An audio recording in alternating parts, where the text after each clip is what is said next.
말씀 나누겠습니다. 오늘 말씀은 갈라디아서 3장 15절에서 22절 말씀입니다. 한 절씩 교독하실 때 제가 먼저 읽습니다. 형제들아, 내가 사람의 예대로 말하노니 사람의 언약이라도 정한 후에는 아무도 패하거나 더하거나 하지 못하느니라.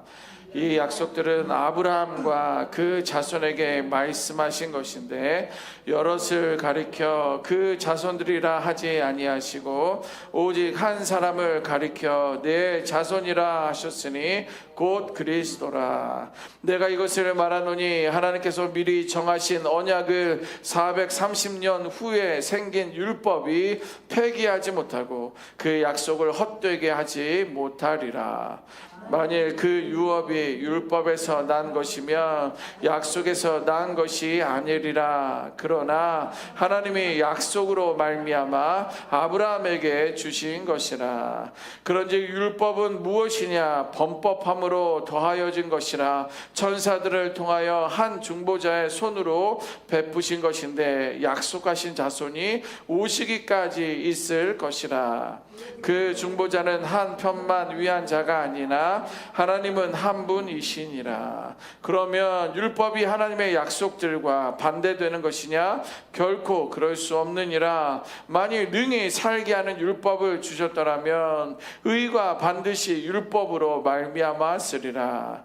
그러나 성경이 모든 것을 죄 아래에 가두었으니 이는 예수 그리스도를 믿음으로 말미암는 약속을 믿는 자들에게 주려 함이라. 아멘. 우리는 살아가면서 많은 약속들을 하면서 살아갑니다. 부모는 자녀들에게 약속합니다. 저희도 딸들에게 이건 아빠가 하는 약속이야. 약속은 왜 하는지 알아? 이렇게 물어봅니다. 그러면 저는 약속은 지키기 위해 하는 거야. 그 약속을 지켜야 된다. 소중하다는 것을 알려줍니다.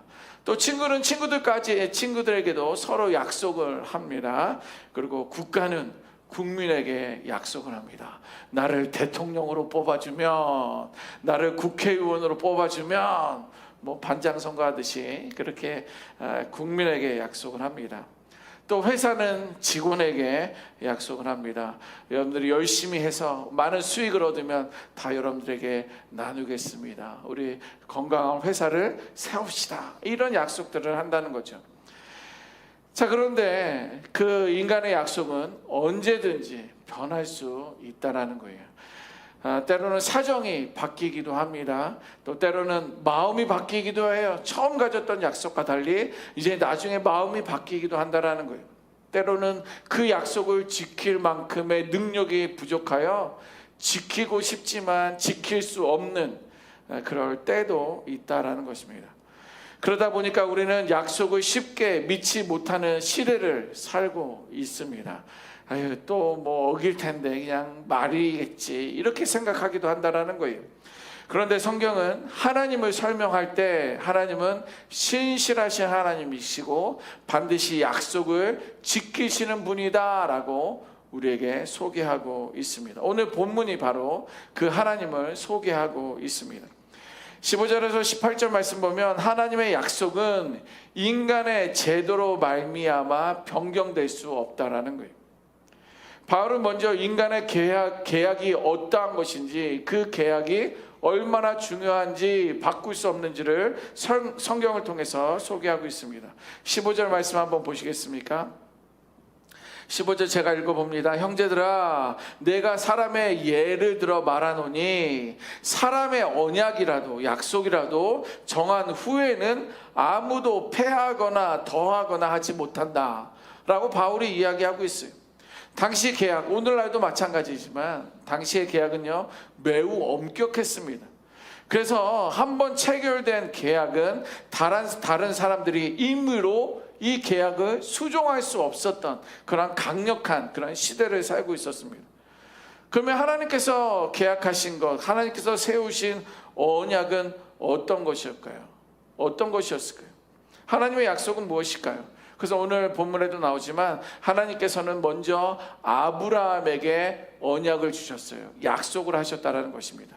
우리가 너무도 잘 아는 말씀인데 창세기 12장 2절 3절 제가 읽어봅니다. 내가 너로 큰 민족을 이루고 너에게 복을 주어 너의 이름을 창대하게 하리니 너는 복이 될지라. 너를 축복하는 자에게는 내가 너에게 복을 내리고 너를 저주하는 자에게는 내가 저주하리니 땅의 모든 족속이 너를 말미암아 너를 통하여 복을 얻을 것이다.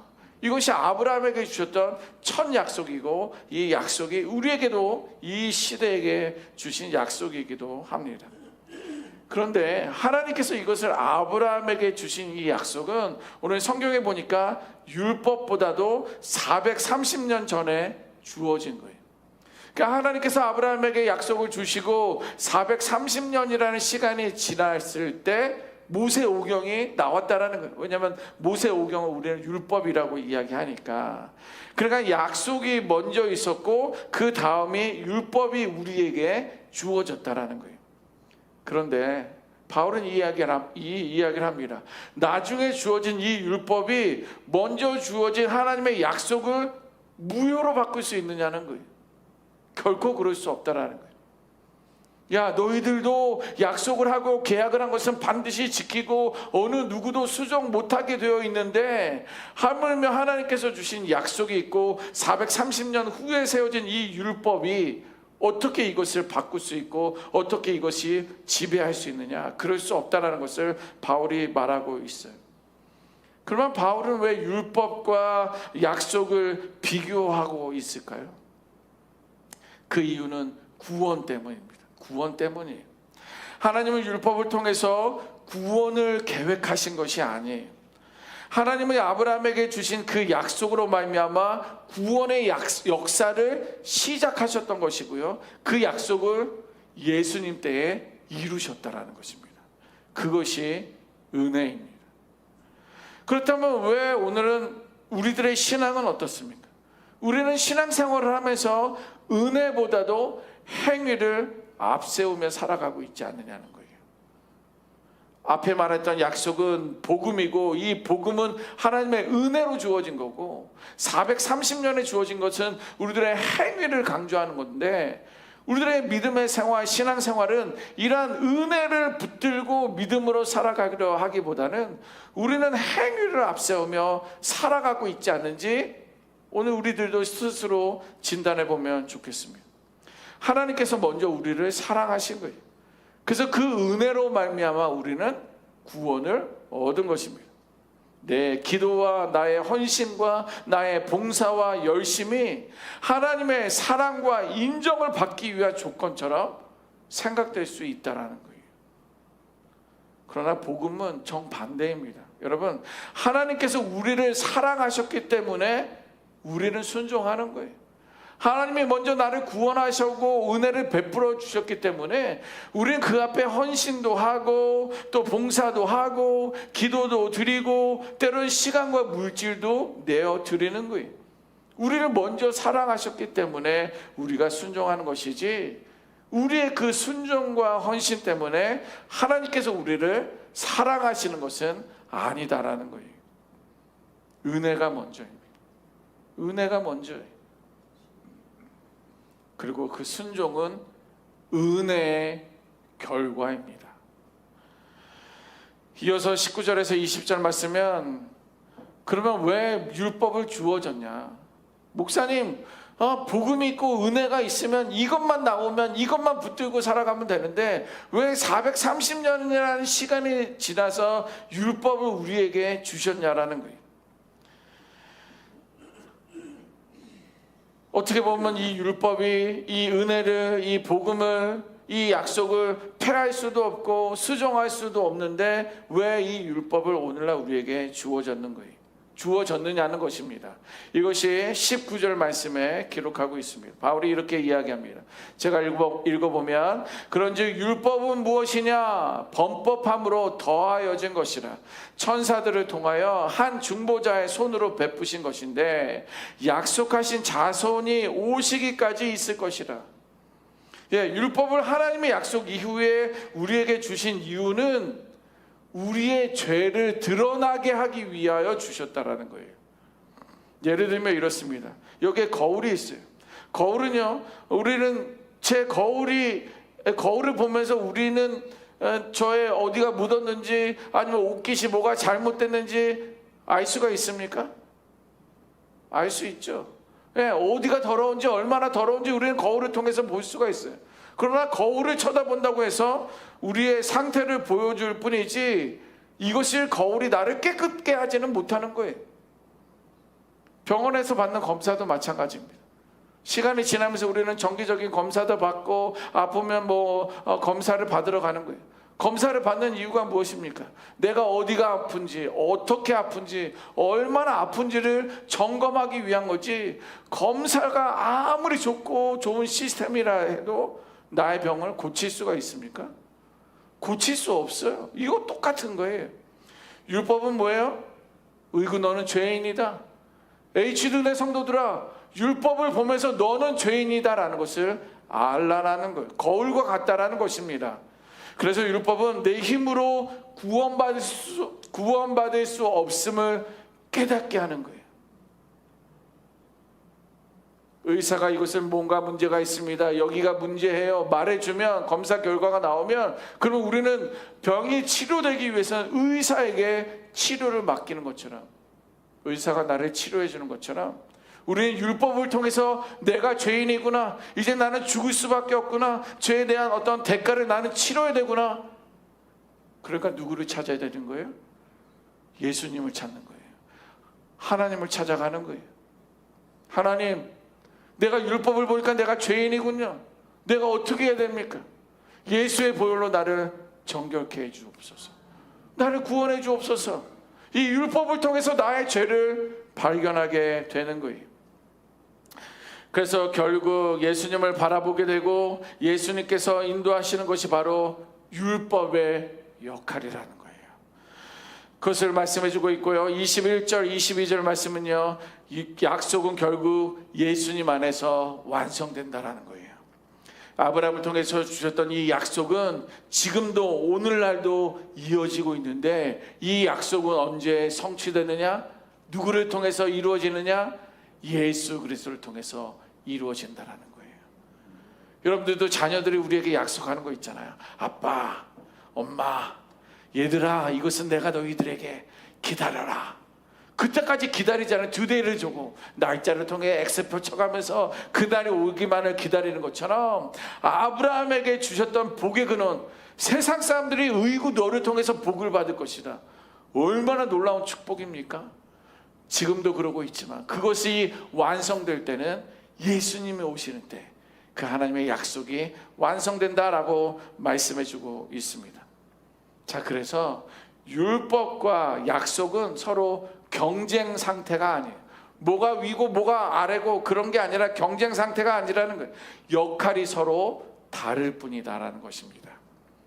율법은 죄를 보여주고 예수님은 죄를 해결해주고, 율법은 병을 진단하고 예수님은 치료하는 것, 이 관계라는 거예요. 22절 한번 보시겠습니까? 22절 보시면, 그러나 성경이 모든 것을 죄 아래 가두었다. 이는 예수님을 믿음으로 말미암은 약속을 믿는 자들에게 주려 하심이라. 이렇게 기록하고 있습니다. 이게 무슨 말입니까? 성경이 모든 것을 죄 아래 가두었다라고 말해주고 있어요. 이것은 뭐냐면 모든 사람들이 죄의 권세 아래 갇혀 있다라는 거예요. 갇혀 있다라는 건 무엇입니까? 내 스스로 이것을 뚫고 나올 수 없다라는 거예요. 그것을 갇혔다라고 이야기해요. 여러분들은 교회 안에, H도 은혜 공동체 안에 갇혀 있습니까? 지금 여기에 갇혀 있는 거예요? 목사님 무슨 말이에요? 문 열고 나가면 되죠. 왜? 그거는 갇혀 있다는 말이 아니에요. 우린 여기에 갇혀 있는 게 아니에요. 그런데 성경은 죄 아래 나를 가둬두었다라는 거예요. 우리는 거기서 스스로 벗어날 수 없다라는 거예요. 그렇다면 하나님께서 모든 사람을 죄 아래 두신 이유가 뭘까요? 하나님은 평강의 하나님이고 우리를 자유케 하시는 분인데, 은혜 하나님이신데 왜 우리를 죄 아래 가두어 두셨습니까? 그 이유가 뭐냐는 거예요. 바울은 그 이유를 이렇게 설명합니다. 모든 사람이 죄 아래 갇혀 있는 이유는 예수님을 믿는 그 믿음을 통하여 하나님께서 약속하신 그 구원을 이루게 하기 위함이라는 거예요. 그러면 갇힌 거에 대해서 열쇠는 무엇입니까? 아무리 여기가 닫혀 있어도, 교회 문이 닫혀 있어도 내가 열쇠만 있으면, 어떻게 여는지 알면, 알려면 어떻게 끄는 줄 알면 우리는 나갈 수 있는데, 그 키가 누구라는 거예요? 예수님이라는 거예요. 제가 믿는 하나님, 제가 믿는 예수님, 그리고 여러분들이 믿는 그 예수님이 열쇠라는 거예요. 그럼 열쇠를 갖고 싶습니까? 난 몰라 라고 살아가시겠습니까? 너무 중요한 거예요. 예수님이 너무 중요한 것입니다. 여러분, 우리는 내 힘과 행위로는 스스로 죄에서 벗어날 수 없고 나 스스로를 구원할 수 없습니다. 저는 20, 30대가 영원할 줄 알았어요. 근데 40도 지나 이제 50이에요. 왜? 여러분들도 한참 젊었을 때도 있잖아요. 시간이 지납니다. 뭐라도 할 수 있을 것처럼, 뭐라도 이룰 수 있을 그러한 시대를 우리는 살아가고 있는데, 시간이 지나면 우리들의 육신은 점점 노쇠해질 수밖에 없어요. 그래서 우리에게 더 중요한 건 예수를 붙드는 거예요. 예수를 만나는 거예요. 예수와 동행하는 거예요. 왜? 우리는 스스로 벗어날 수 없기 때문에 그런 것입니다. 그래서 하나님께서는 아브라함에게 약속하신 구원을 이루기 위하여 예수님을 이 땅에 보내주신 거예요. 모든 것을 내려놓고 나를 구원하기 위하여, 여러분들을 구원하기 위하여 이 땅에 내려오신 것입니다. 그래서 예수님의 십자가는 죄인을 믿음으로 구원하시겠다는 하나님의 약속이 완성된 자리예요. 이미 확증된 거예요. 너는 예수님만 믿으면 구원을 받은 거야. 나는 구원 받았어. 이미 벌써 결정된 건데, 그것을 우리가 뒤집을 이유가 있습니까? 그것을 외면할 이유가 있어요? 없어요. 그 십자가 은혜만 붙들면 되는 거예요. 그것이 바울이 오늘 이야기하고 있습니다. 오늘 여러분들이 의지하고 있는 것은 무엇입니까? 우리는 의지한다고 생각하지 않고 있지만, 우리는 스스로 어느새 의지하고 기대고 있는 것들이 있습니다. 우리가 살아온 경력을 의지합니다. 그리고 나의 선행이나 열심을 의지합니다. 내가 가지고 있는 어떤 물질을, 재력을 우리는 의지하면서 살아가요. 아니라고 말해도 우리는 그렇게 의지하며 살아갑니다. 그런데 신앙은 하나님께서 나에게 무엇을 약속하셨느냐, 이것을 믿고 믿음대로 살아가는 것이 신앙생활이에요. 매 주일 아침마다 와서 예배하는 거, 예, 신앙생활 맞습니다. 그러나 거기에 내가 의지하는 것이 하나님께서 내게 무슨 약속을 주셨냐, 이것을 의지하는 것이 아니라, 이것은 그냥 뭐 받았으니까 뭐 끝나지 하고 다른 것을 의지하면 그것은 종교 생활을 하는 거예요. 우리는 여전히 연약하기 때문에 우리는 스스로 구원할 수 없으나 하나님의 약속은 변하지 않습니다. 오늘 하루는 아브라함에게 주신 이 창세기 12장 2, 3절의 말씀이 나의 말씀이 되도록, 나의 약속으로 다시 마음에 새기는 그런 하루가 되었으면 좋겠어. 아브라함처럼 멋지지 않습니까?